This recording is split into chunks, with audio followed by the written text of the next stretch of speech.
Пораст на трошоците за здравие, за лекови и за фармацевтски производи констатира Државниот завод за статистика во мај годинава, споредено со минатата година. Според Државниот завод за статистика, лековите поскапеле за 12,3%.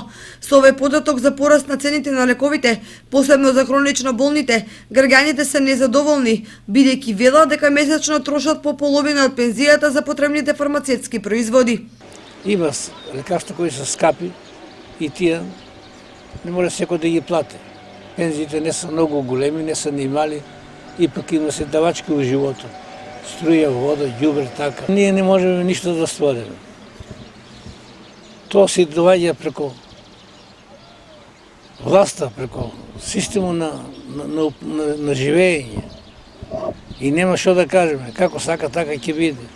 Од 2 до 3.000 динара. И скапи ли се лекарства? За наши услови се скапи.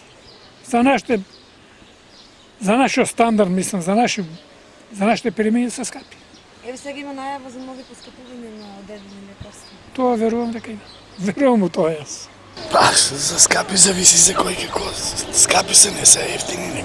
Према платите се скапи. Ти ја до сега не ги троше, не се имал потреба.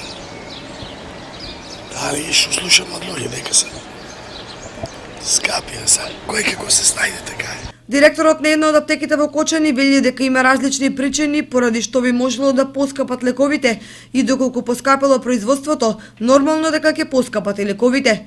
Инаку пред 2 месеци поевтинија антибиотиците и енергетиците, но лекарствата за хронично болните поскапеа. Според Државниот фонд за статистика поскапели и фармацевтските производи за 13,5%, здравствените услуги за 3,5% и стоматолошките услуги за 2,1%.